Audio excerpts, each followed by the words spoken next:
a gente vai ter a nossa filha daqui a pouco. E eu fui vacinado, quando era criança, tomei todas as vacinas, tomei várias quando adulto também, né? Febre amarela do exército, tinha que tomar uma vacina por conta de mata, etc. Malu também. Só que me chama muita atenção em rede social quando alguém faz um post correlacionando vacina com autismo, o tanto de comentários que aparecem de mães de crianças autistas falando, olha, o meu filho até tal idade estava muito bem, ele tomou a vacina e ele mudou. E quando você vai ver, tem muita gente falando, olha, aconteceu a mesma coisa comigo. Eu queria saber se há evidência de que esse aumento de número de crianças com autismo que a gente tem hoje, ele pode ser correlacionado à questão das vacinas. Vou ler. Esse é tema sensível para mim. Não, tá? com certeza, né? Mas para todos todo que mundo. estão assistindo. Cara, eu vou fazer... Você, Bruno e Malu, vocês estão vivendo a fase da vida. Quem sou eu? Eu sou um tiozão para falar isso para vocês, mas eu sou pai de 2. E não quero dar nenhuma lição de moral para vocês, por favor. Vocês estão vivendo um momento super vulnerável. E quando seus filhos nascerem, a vulnerabilidade aumenta. Porque o que você vai sentir pelos seus filhos... Eu acho que a Maria Tereza não vai ser a primeira. Vai ter mais uma além dela. Com certeza. É enlouquecedor. Sim. Posso só fazer um ponto aqui, ó? Pra ninguém ficar na dúvida, Maria Tereza será vacinada, a não ser que ele me apresente provas falando, não faça isso. Não. Eu quero fazer um contexto. Eu avisei o Léo. Eu quero vacinar minha filha. Claro. E eu queria entender também a diferença. Se tem diferença da vacina que a gente tomou para outras. para as vacinas de hoje. Tá. De hoje em dia. Então, assim, posts relacionados a gestantes e a pais e mães, eles são muito engajados. Muito mais do que de finança, é o momento Bitcoin, oportuno Bruno. agora, né? Tipo, eu preciso... Por exemplo, agora, eu tenho que decidir se eu vou tomar 2 vacinas. Uma delas é a de qualquer luxo que eu vou tomar. DTPA, uma coisa assim. Que o Bruno vai tomar, todo mundo vai tomar, etc. E tem gente que não toma essa vacina, né? E aí pode ser que a criança tenha... E eu tenho que decidir agora, porque eu tenho uma janela de tempo, entendeu? É isso. É agora, para que a criança vai ser imunizada através de mim, porque a placenta tá mais então, assim, favorável. O grande lance é a vulnerabilidade. As mães sofrem demais. E eu não sou um defensor da causa autista, mas eu me aproximei muito dessa galera. Eu tenho 2 sobrinhos autistas. E conheço a galera toda do autismo, muito séria desse assunto, tá? Que eu gosto muito deles.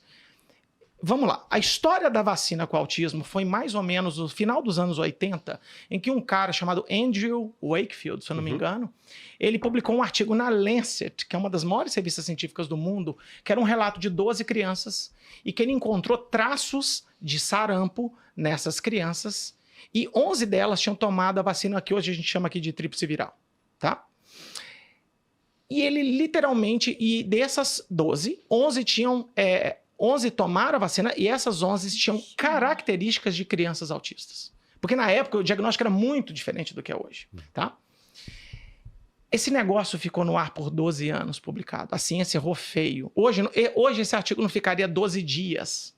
Porque existe uma coisa assim, quando você publica um artigo científico, ele passa por um critério editorial de revisão por pares de outras pessoas, mas depois que você publica, a gente fala que tem o Post-Publication Reviews. Qualquer pessoa pode mandar um e-mail para o editor e falar, cara, esse estudo tem deficiências. Por exemplo, não foi aprovado em comitê de ética, que foi o caso desse estudo. Isso cairia hoje, mas muito rápido, com a velocidade de informação que a gente tem. Não teve. 12 anos. Imagina o estrago de um PDF dizendo que vacinas causam autismo por 12 anos. Foram turmas de médicos se formando, tendo acesso àquela informação. Até 2000. 2004, se eu não me engano. Se você jogar no Google agora, o PDF está aí na sua mão. Esse estudo foi retratado e para você desfazer uma desinformação em saúde é uma catástrofe. Eu falei isso pro Igor hoje, a gente ficou lá 40 minutos aqui embaixo tomando café, eu falei com ele, cara, a gente fica tentando derrubar um leão que não vai ser derrubado, a gente tenta minimizar os danos e tal. Por um cara que, só um parênteses, foi publicado por um cara que não desacreditava em vacina, ele não era anti-vacina. Ele tinha a proposta da vacina dele. Ele queria fazer uma vacina de sarampo diferente da tríplice viral. Ele tinha interesse financeiro sobre isso. E depois, numa investigação, descobriram que, na verdade, era tudo falso e tiraram o artigo. Mas o estrago está feito. Tá? Os dados não eram verdadeiros? Era mentiroso. Não tinha. Não existia. Inventados. Inventados. Tá? Vamos para a segunda parte. Autismo é um distúrbio do neurodesenvolvimento. A criança nasce com isso. Ela não contrai autismo, não é uma doença infecciosa ou epigenética que eu coloco alguma coisa externa na criança e ela desenvolve essa doença.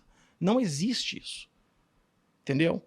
E existem fatores de risco para isso. Por exemplo, no autismo, homens mais velhos têm a maior probabilidade de fazer autismo, das crianças, dos filhos dele ter autismo. Igual o Down, as mulheres mais velhas têm a maior probabilidade de Down. Por isso que é bom ter filho igual vocês têm. Eu tive meu segundo filho eu já tinha mais de 40 anos, a Lu tinha 40. Então, o risco, e nasceu o Pedrinho, maravilhoso, tá lá, ele teria uma maior chance de ter autismo. E, geralmente, ele é hereditário. Um dos pais já tem o gene, e ele coloca ali. Então, assim, só por isso, a gente podia encerrar esse assunto agora. Bom, não há como injetar e aparecer o sintoma. Ah, mas aconteceu, eu não estou duvidando dessa mãe. É que o diagnóstico de autismo pode demorar até 6 anos para aparecer. Sim. Em algumas crianças vai aparecer uma criança que não olha para lugar nenhum, ela não consegue verbalizar, ela tem indícios muito fortes. Antigamente eles falavam assim, essa criança tem retardo mental, que é o autismo nível 3, que hoje eles mudaram toda a terminologia. E tem aquela criança que ela é simplesmente estranha, ela não está interagindo com o ambiente, demora, é sutil. E você não pega... As meninas disfarçam o autismo super bem, muito. Os meninos, o diagnóstico é mais rápido. Porque as meninas, na comunidade, ela vê aquela menina tá brincando com boneca, eu vou brincar também. E depois de um tempão, ela começa a se revelar diferente. A gente aprende a imitar desde sempre, exatamente. Né? Então, o diagnóstico em meninos é mais difícil do que meninas. Então, assim, o entendimento sobre autismo hoje é muito maior do que antes. E tem alguns outros fatores de risco. A própria talidomida, dependendo do momento da gestação, também é um fator de risco para autismo. Tem um medicamento para epilepsia que chama valproato de sódio. Esse tem um de estudo observacional, assim, com uma... Chama valproato de sódio para epilepsia. Se você nunca convulsionou, você está tranquila. Não tome nunca. Grávida não pode tomar esse negócio. Entendeu? Porque aí ele aumenta mesmo. Tá? Tem gente que fala que paracetamol, isso não é verdade. Tem uma série de outros medicamentos. Já me mandaram um post sobre paracetamol. Tem um estudo na JAMA publicado assim, com 4 milhões de crianças nascidas na Suécia, se eu não me engano, e que pegaram crianças que foram expostas. A mãe tomou paracetamol, porque você vai ter dor em algum momento na gravidez, você vai ter que tomar algum analgésico. Não tem associação. É desesperador não poder tomar nada. A gente evita tudo. Na gestação você protege a mãe e você dá drogas que você tem certeza absoluta que são muito seguras. Por exemplo, mulheres que têm TDAH tem que tirar a medicação. A mulher fica doida, bicho. Ela já, a gestação já não é a coisa mais simples do mundo, ela ainda tem que lidar com a ausência da medicação. Olha o dano disso. Por que eu falei que isso pega comigo?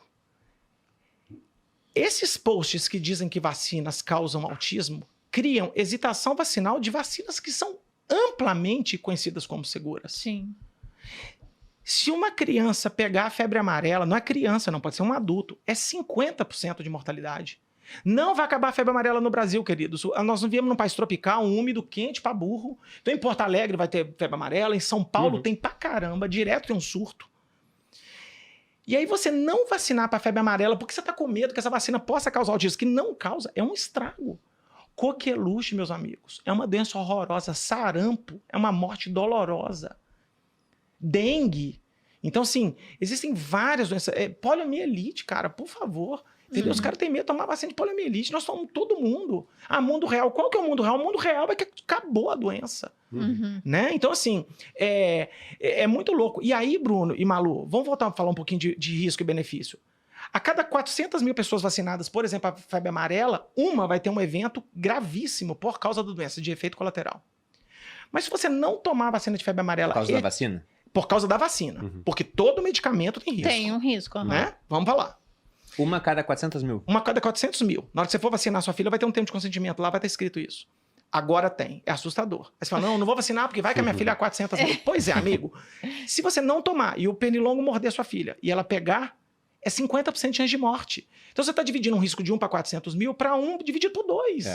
Você não faz sentido. Você não tem que pensar, você não tem que ter mais que 2 neurônios para vacinar.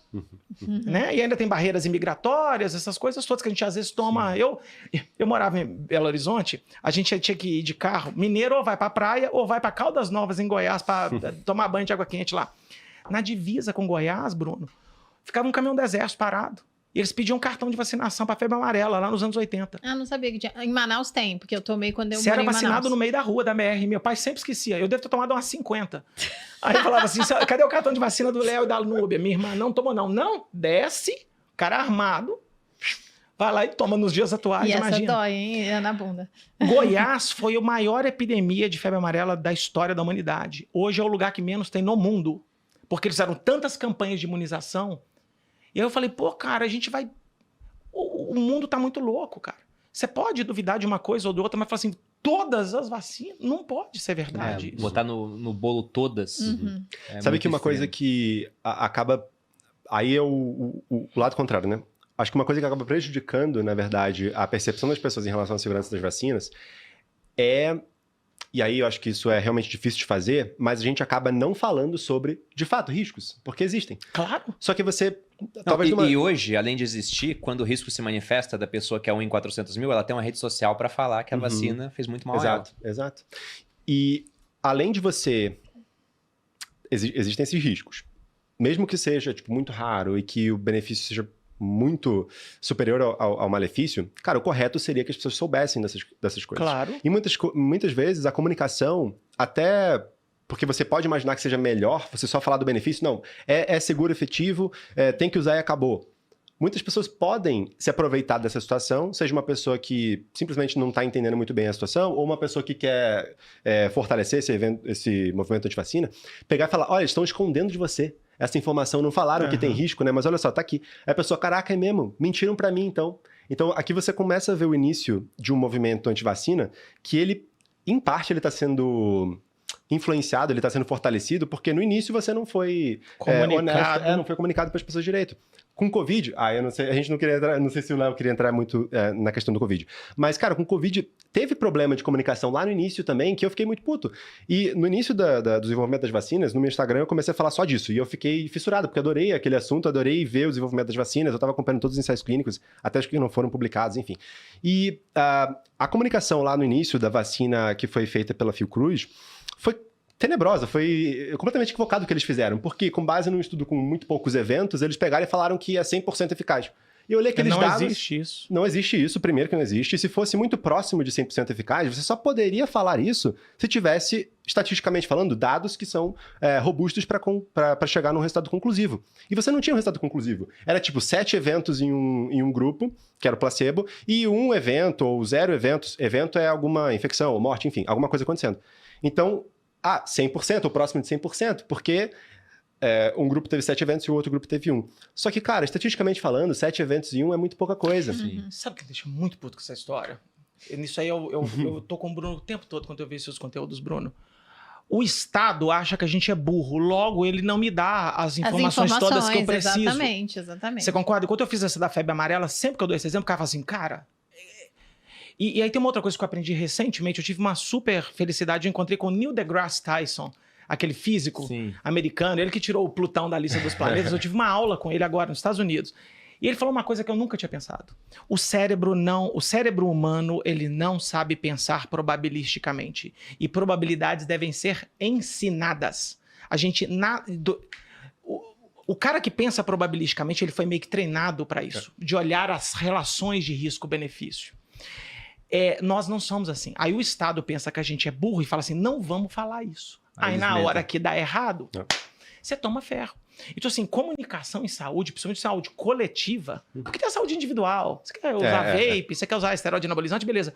Mas enquanto política de saúde coletiva, que eu acho que é onde os epidemiologistas estão, tem que estar muito clara a comunicação com a população. Quais são os riscos, quais são os benefícios, para a população tomar as suas decisões. Sim, exatamente. E eu fico muito furioso, você tocou num ponto muito legal, Igor, disso de comunicação. Bom, acho que todas as empresas têm problemas de comunicação e tal, mas não é possível, cara, tem umas coisas que é muito fácil. 1 por 400 mil e 1 por 2, cara, escolhe. Você tem que ser muito burro para não fazer, tem que burro, você tem que ter uma deficiência intelectual para não tomar. Né? Alguém fala rotavírus, vacina de rotavírus, por exemplo. É 52% de eficácia. 52% é pouco. Sério, você já viu uma criança com rotavírus? Ela vai ter diarreia até morrer, cara. Ela tem que ir pra UTI. Morre de diarreia. Morre de diarreia em 2025. Caramba. E o vírus está aí. E Nós aí, seremos aproveitando... expostos a isso. Isso aqui é uma vacina que reduz 50% de probabilidade. Não é ruim esse efeito. Aproveitando essa história de diarreia, isso é uma dos argumentos que o pessoal antivacina fala, né? Porque antes a gente... Eu tava assistindo ontem, porque eu tava assistindo uns médicos que são antivacinas, e aí um deles, o argumento dele era, antes a gente não tinha vacina e sobrevivemos. Eu falei, cara, você tá de sacanagem com a minha cara, né? Esse é o primeiro argumento ruim. Nós sobrevivemos, não todos sobrevivemos. Antes a expectativa de vida era bem mais baixa, porque morria uma galera. E porque é uma média, diarreia. né? Mortalidade infantil Exato. trazia muito pra baixo. Mortalidade Morreu um monte de infantil gente, era pô. gigantesca, exatamente porque não tínhamos vacina, não tínhamos saneamento, não tínhamos penicilina. A gente não sabia que lavar a mão era importante antes de operar um paciente. E o médico que descobriu isso, ele foi meio que tratado como um páreo durante um tempo. Claro, porque achavam que ele era meio... Cara, mas sabe o que é? Era tipo meio espíritos e tal. Não, tinha uma coisa não disso. sei se era isso, Ele né? falou, como assim? A gente Talvez não tá falaram, vendo. que frescura. Não, O cara lá com a mão é porque- coçou a bunda e foi operar a pessoa. Como não se viu o vírus, e ele falava, aqui tem uma doença, ele falava, cara, esse cara tá pirando, né? Ele tá vendo espíritos, coisas, tipo, não, esotérico. Sabe essa questão que é outra coisa que é bizarra em relação a esse argumento? Que é, não, mas a humanidade sobreviveu, ela tá aqui até hoje. Como é que a gente sobreviveu se, né, a vacina não é tão importante assim, ou qualquer recomendação que você faça hoje em dia não é importante assim, porque a humanidade tá aqui. Mas, cara, será que é realmente esse o padrão que você tá querendo? Tipo, o seu rigor é postergar, postergar não, né? É preservar a espécie, é só isso. Tipo assim, você não quer fazer as pessoas de fato viverem mais ou viverem menos doentes. Se dane. O que importa é... É o que eu sempre falo, eu quero a prosperidade da minha saúde, não só sobreviver. Malu, nós estamos diante de um momento científico tão fantástico e isso não tem nada novo. Nós temos uma vacina que previne câncer, que é a vacina de HPV. A cobertura vacinal de HPV no Brasil é 30%, cara. Na Escócia, saiu um estudo lá que a incidência de câncer de colo de útero por HPV foi a 0 depois de 30 anos. Aí eu falo, a minha mãe que tem 80 anos, ela não teve a oportunidade de tomar isso e teve que arrancar o útero por causa disso. Eu falo, cara, a Belinha, quanto que você aplica a vacina de HPV? Antes dela entrar em maturidade sexual, porque a única forma de pegar HPV é através de relações sexuais, a maioria esmagadora. E aí uma galera mais religiosa falou, não, se eu aplicar, até hoje é feito isso dentro de igrejas. É uma autorização para o meu filho transar, cara. 2025 nós estamos falando isso. Fala, filhão, sua filha vai transar. Vacina sua menina.